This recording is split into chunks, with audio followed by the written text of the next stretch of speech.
السلام علیکم۔ غم، پریشانی اور ٹینشن کو ختم کرنے کا آسان فارمولہ۔ دیکھیں، ہماری زندگی ایک برف کی مانند ہے جو آہستہ آہستہ پگھل رہی ہے، گزر رہی ہے۔ اگر ہم ہنس کر گزاریں، خوشی سے گزاریں تب بھی گزرے گی، اگر ہم رو کر گزاریں تب بھی اس نے گزرتے چلے جانے۔ فائنل بات یہ ہے کہ زندگی کبھی رکے گی نہیں، وقت کبھی رکے گا نہیں۔ اگر آج آپ کی زندگی میں غم ہے، مصیبت ہے، پریشانی ہے، آزمائش ہے، آپ کہیں کہ ہمیشہ ایسی ہی رہے گی تو یہ بالکل ہی غلط بات ہے۔ ہماری زندگی میں خوشیاں بھی آتی ہیں، غم بھی آتے ہیں، اور بہت سارے لوگ ایسے ہوتے ہیں کہ جن کی زندگی میں آزمائشیں ہی آزمائشیں ہوتی ہیں، تکلیفیں ہی تکلیفیں ہوتی ہیں، پریشانیاں ہی پریشانیاں ہوتی ہیں۔ تو ان کی ٹینشن اور ان کی پریشانی ختم کرنے کے لیے صرف ایک جملہ ہے، بڑا ہی خوبصورت۔ حضرت واصف علی واصف وہ فرماتے ہیں کہ جب ہم ہی نہیں رہیں گے تو غم کیا رہیں گے۔ مطلب ایوریج ایج آپ نکال لیں، 70 سال، 80 سال، کب تک غم رہے گا؟ کب تک پریشانیاں رہیں گی؟ کب تک یہ آزمائشیں رہیں گی؟ کسی بھی صورت میں، چاہے وہ ہمارے رشتوں کی آزمائش ہو، چاہے وہ ہماری ہیلتھ کی آزمائش ہو، چاہے وہ ہماری کوئی مالی حیثیت اس کے حوالے سے آزمائش ہو، کوئی بھی آزمائش ہو، کب تک رہے گی؟ جس دن ہم ہی ختم ہو جائیں گے تو پھر غم کیا رہنے۔ اور اس زندگی میں خوشی حاصل کرنے کے لیے، پیسہ حاصل کرنے کے لیے، شہرت حاصل کرنے کے لیے کبھی بھی غلط راستہ اس کو استعمال مت کیجیے گا۔ پتہ ہے کیوں؟ کیونکہ جیسے تیسی یہ زندگی گزر جانی ہے، 4 دن کی زندگی ہے جی۔ اگر بہت زیادہ مالی حالات بہتر نہ ہوئے، غریبی میں بھی گزارا ہو جائے گا، ٹھیک ہے۔ اللہ تعالیٰ کہتا ہے کہ یہ دنیا یہ ایک عارضی ہے۔ جیسے کہا جاتا ہے کہ دنیا مومن کے لیے قید خانہ ہے، اللہ کے نزدیک اس دنیا کی کوئی اوقات، کوئی حیثیت نہیں ہے۔ مچھر کا پر کہا گیا ہے اس کو۔ اب یہ ایک آزمائش ہے، ایک امتحان ہے، اور اس کے بعد کی جو زندگی ہے وہ نہ ختم ہونے والی زندگی ہے۔ وہاں پر مطلب کوئی اس طرح نہیں ہوگا کہ آپ کی جناب 100 سال آپ جیئیں گے، ساری زندگی وہاں پر جینا ہے، ساری زندگی۔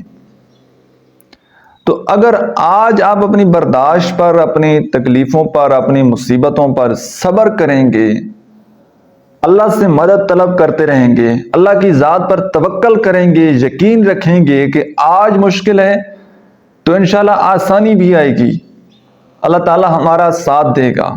اللہ تعالیٰ 70 ماؤں سے زیادہ پیار کرتا ہے، لہٰذا جو بھی تکلیف آتی ہے، جو بھی مصیبت آتی ہے، وہ ہمارے اعمال کی وجہ سے آتی ہے۔ ہمارے اوپر یہ آزمائش ہے تو اللہ تعالیٰ ہماری آزمائش کو دعا کریں، اللہ سے سجدہ کریں، گڑ گڑائیں، روئیں، اللہ کو اپنی تکلیف، اپنی پریشانی بتائیں کہ یا اللہ میں اس مصیبت میں پھنس گیا ہوں، میری مدد فرما۔ مصیبت پریشانی اللہ ہی ٹال سکتا ہے۔ اب لوگوں کے سامنے آپ لوگوں کو بتائیں کہ یار میری زندگی میں یہ مسئلہ ہے، یہ پریشانی ہے، لوگوں سے تو اپنی زندگی کی پریشانیاں وہ برداشت نہیں ہوتی تو آپ کو کوئی کیا سلوشن دے گا؟ سوچنے والی بات ہے۔ تو اگر آپ لوگوں کے سامنے بیان کرتے رہیں گے اپنی پریشانی، اپنی تکلیف، تو بھائی جتنا آپ ڈسکس کریں گے اتنی زیادہ پریشانی بڑھتی چلی جائے گی، آپ کی کم نہیں ہوگی۔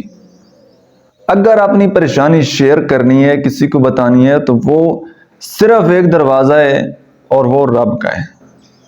اپنے رب کو بتائیں، وہی آپ کی تکلیف، آپ کی آزمائش کو ختم کر سکتا ہے۔ اور قرآن مجید میں آتا ہے کہ ہم مومنوں کو آزمائیں گے مال کے خوف کی وجہ سے، اولاد کے خوف کی وجہ سے۔ تو ہو سکتا ہے یہ ہمارے اوپر آزمائش ہو، اللہ تعالیٰ ہمیں آزما رہا ہو۔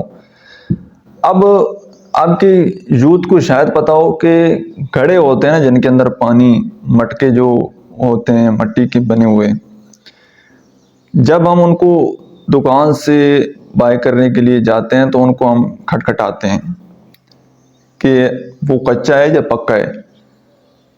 تو اللہ تعالیٰ بھی انسان کی آزمائش کرتا ہے، مشکل وقت میں انسان کے ایمان کی آزمائش ہوتی ہے کہ اس بندے کا اللہ کی ذات پر کتنا یقین ہے، کتنا توکل ہے، کتنا بھروسہ ہے۔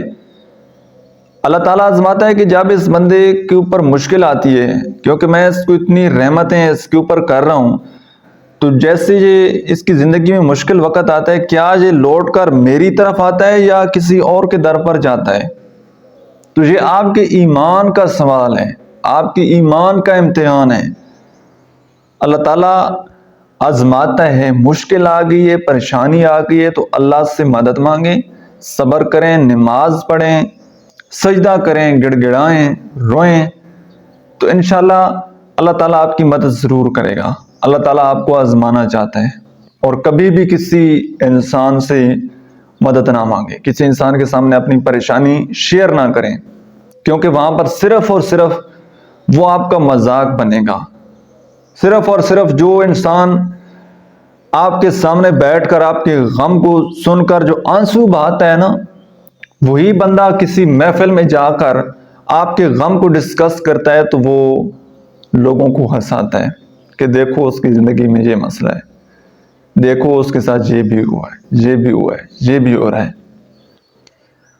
تو اپنا غم گسار، اپنا رازدار کسی کو سمجھ کر اس کو اپنا درد بتانا، اپنا پیٹ ننگا کرنا، صرف اور صرف ایک وقتی سیٹسفیکشن آپ کو شاید مل جائے، لیکن اگر یہی شیئرنگ آپ اللہ سے کریں گے تو اس کا بہت فائدہ ہے۔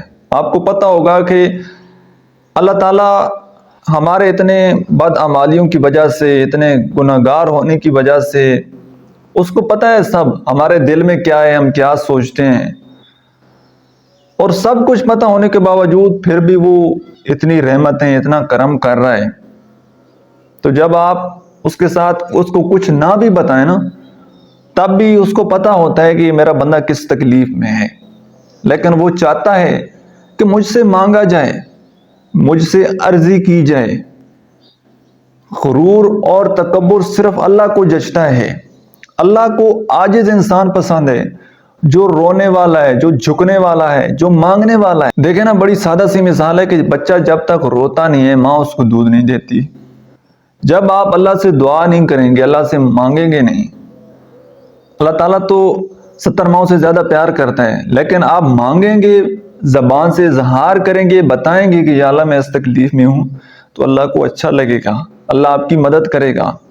بن مانگے اگر اللہ تعالیٰ اتنا کچھ دے سکتا ہے، اتنا کرم کر سکتا ہے، تو مانگیں گے تو کیوں نہیں آپ کو دے گا؟ ضرور دے گا۔ جو مانگیں گے وہ اللہ دے گا، اور اللہ ہی دے سکتا ہے۔ واللہ خیر الرازقین۔ رزق ہو، مال ہو، اولاد ہو، صحت ہو، سب کچھ وہی اللہ کے ہاتھ میں ہے۔ اس بات کے اوپر یقین کر لیں، کیونکہ یہی ہے لا الہ الا اللہ، کہ اللہ کے سوا کوئی نہیں ہے۔